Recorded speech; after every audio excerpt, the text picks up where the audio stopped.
Assalamualaikum warahmatullahi wabarakatuh. InsyaAllah kami akan menerangkan mengenai siapakah yang perlu hadir di dalam mahkamah menurut Islam. Baik, sebelum itu kita akan lihat pada definisi-definisi yang berada dalam bab ini. Yang pertama adalah mahkamah. Mahkamah adalah tempat untuk membicarakan kes undang-undang ataupun definisi daripada barat mengatakan mahkamah adalah satu tempat awam di mana seorang dapat menyelesaikan masalah dengan adil.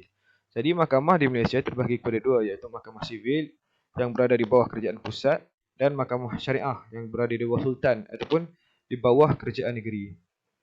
Baik, maksud mahkamah syariah pula adalah mahkamah ataupun tempat yang menyelesaikan kes-kes yang melibatkan orang Islam. Baik, apakah kepentingannya? Kepentingan mahkamah syariah ni senanglah, untuk memudahkan urusan orang Islam di Malaysia. Jadi apakah fungsi mahkamah syariah di Malaysia? Yang pertama, mendengar, menerima dan memutuskan kes-kes yang dibawa ke mahkamah syariah ikut hukum syarak dan peruntukan undang-undang. Seterusnya, menguatkuasa melaksanakan perintah berasaskan hukum syarak. Dan yang ketiga, menerima, mendengar dan memutuskan kes-kes rayuan. Yang keempat, menerima, mendengar dan memutuskan permohonan pembahagian faraid. Yang kelima, membangunkan sumber manusia yang terlatih dan mencukupi. Yang keenam, menyelesaikan pertikaian secara majlis suluh. Dan yang terakhir, melaksanakan e-syariah dan sistem perekonomian standard kerajaan negeri. Baik, semua ini adalah fungsi-fungsi mahkamah syariah yang berada di setiap negeri. Ini yang minimum setiap negeri harus dilaksanakan. Baik, kita tengok kepada fadilat pelaksanaan perundangan Islam. Yang pertama, ia adalah syariat daripada Allah.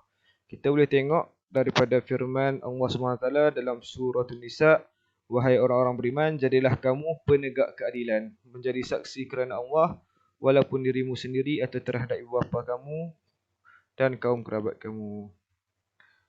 Yang kedua adalah menghalang manusia daripada mengikut hawa nafsu.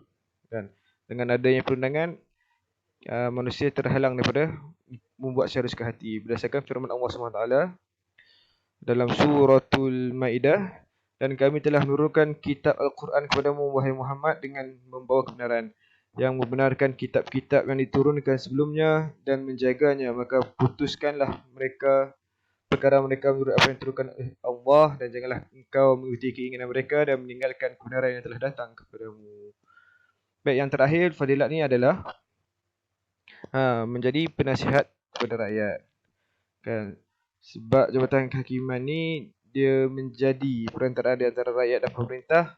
Institusi ini secara tidak langsung bertindak sebagai penasihat kepada rakyat dalam menyelesaikan masalah mereka. Assalamualaikum warahmatullahi wabarakatuh. Nama saya Muhammad Syazwan bin Alias, nama metrik 000807. Jadi hari ini saya akan membincangkan tentang siapa yang perlu hadir di dalam mahkamah.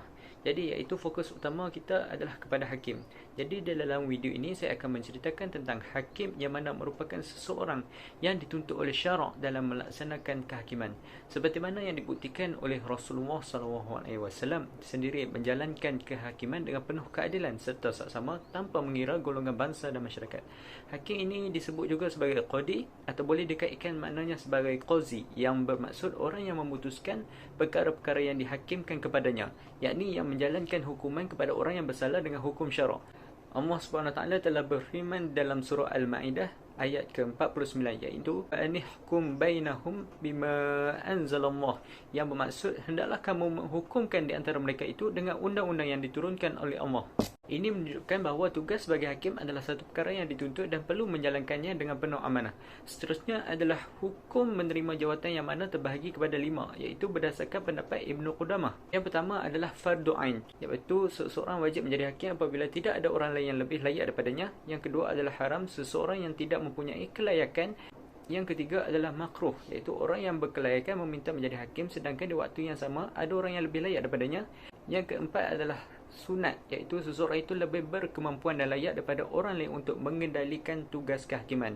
Yang kelima adalah harus, apabila terdapat ramai orang yang berkelayakan di satu tempat. Jadi seseorang itu berhak memilih sama ada mahu menerima atau tidak jawatan hakim tersebut.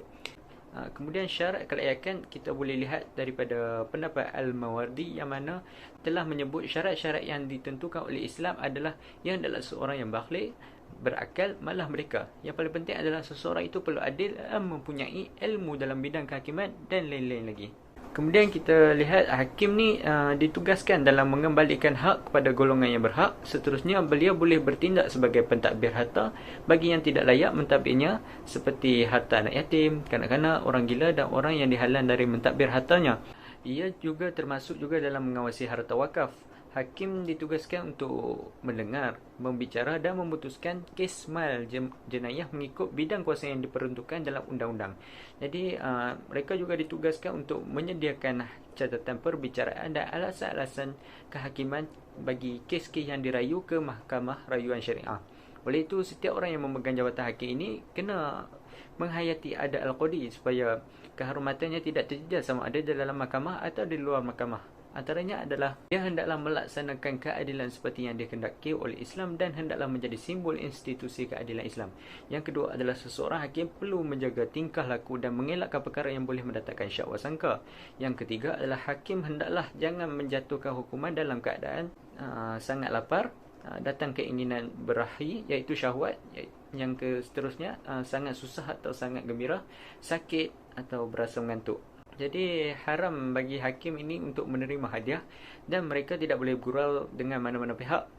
Seterusnya mereka tidak boleh bergaul bebas dengan orang ramai iaitu dengan melepak dan sebagainya.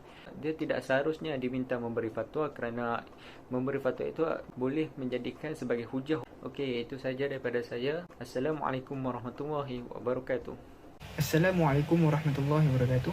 Seterusnya, antara individu yang perlu hadir ke mahkamah adalah pendakwa raya dan juga peguam bela, kerana kedua-dua entiti ini adalah individu yang sangat penting dalam melancarkan sebuah proses di mahkamah. Pertama sekali kita akan melihat apa itu pendakwa raya. Pendakwa raya adalah satu entiti yang diberi kuasa untuk mewakili undang-undang dan memulakan proses pendakwaan terhadap orang yang kena tuduh iaitu OKT mengikut undang-undang di negeri tersebut. Dan pendakwa raya ini sudah ada sejak sekian lama lagi, bermula pada zaman Nabi lagi sudah ada pendakwa, iaitu orang yang membuat penuduhan terhadap orang yang tertuduh. Dalilnya ialah bermaksud sekiranya diberikan kepada manusia itu semata dengan mengikut dakwaan-dakwaan mereka, nescayalah orang ramai akan mendakwa darah dan harta orang lain sebagai milik mereka. Akan tetapi sumpah itu adalah ke atas orang yang dituduh. Kita akan melihat pula kepada bidang kuasa pendakwa raya. Di Malaysia, mengikut Seksyen 377(a) Kanun Tata Cara Jenayah memperuntukkan tiap-tiap pendakwaan jenayah di hadapan mana-mana mahkamah serta tiap-tiap siasatan di hadapan magistrat tertakluk kepada seksyen berikut. Mahkamah tersebut hendaklah dijalankan oleh pendakwa raya, timbalan kanun pendakwa raya, timbalan pendakwa raya atau penolong pendakwa raya. Seterusnya kita akan melihat apa itu tugas-tugas pendakwa raya. Pertama, pendakwa raya ditugaskan untuk mengetahui fakta kes sebenarnya dan memperuntukkan undang-undang yang berkaitan dengan fakta kes. Kedua, pendakwa raya dapat mesti mengaitkan fakta kes dengan undang-undang yang berkaitan.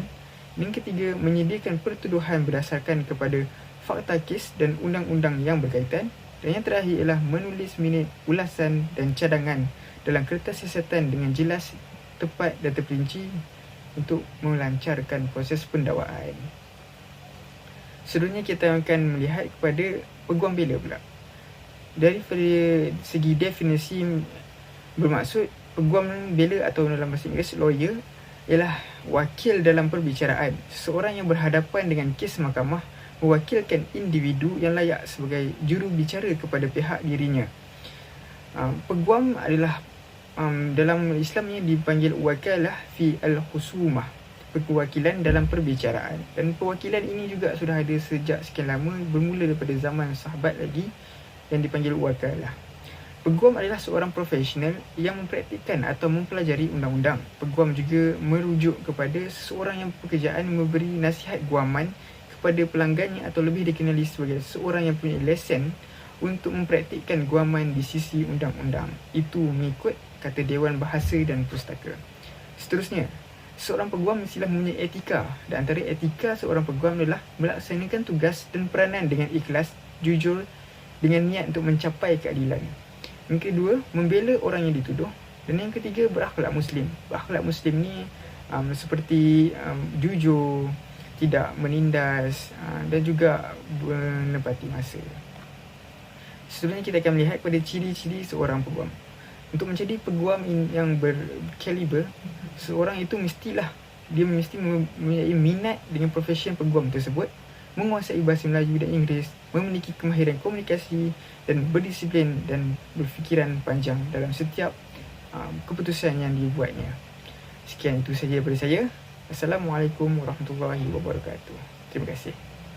Bismillahirrahmanirrahim. Assalamualaikum warahmatullahi wabarakatuh. Nama saya Muhammad Syafiq bin Harmi dan nombor matrik saya 061698.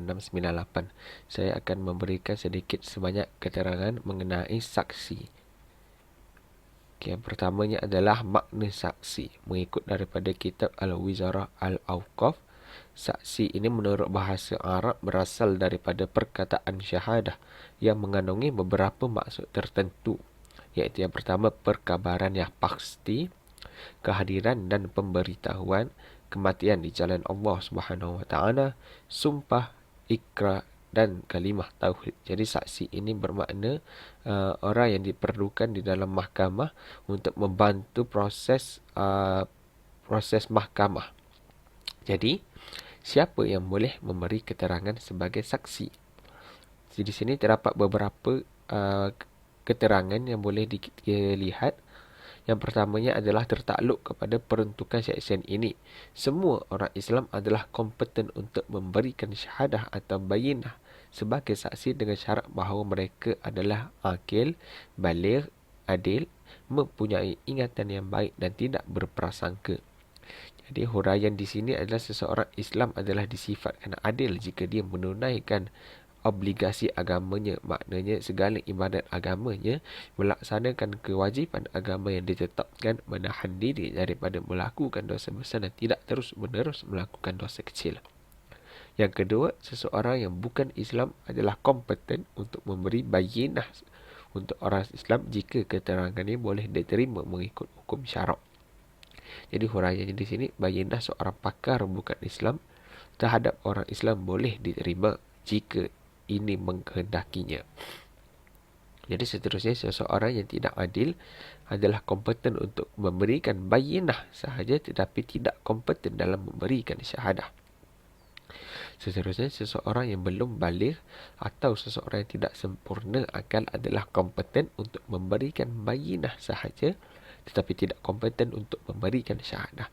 Jadi penerangannya di sini, bayinah seorang yang belum dewasa dalam kes kecederaan yang dilakukan oleh beberapa orang yang belum dewasa ke atas yang lain boleh diterima dengan syarat bahawa antara mereka tiada perselisihan faham dan mereka berada di tempat kejadian itu.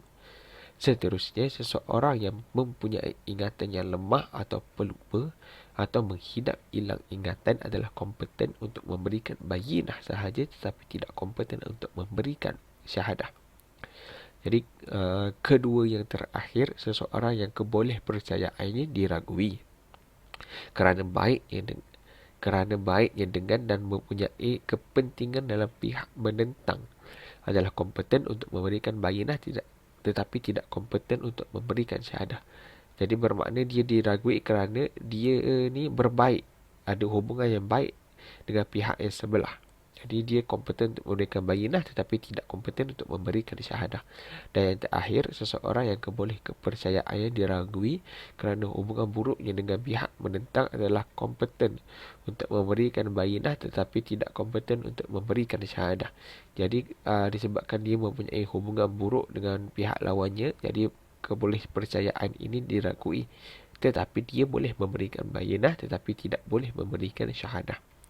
Jadi semua ini diambil dari Akta 561, Akta Keterangan Mahkamah Syariah Wilayah-Wilayah Persekutuan 1997. Bahagian ketiga, pengemukaan dan kesan keterangan, Seksyen 83, Saksi. Jadi itu sahaja daripada saya. Saya serahkan kepada kawan saya yang seterusnya. Sekian, Assalamualaikum warahmatullahi wabarakatuh.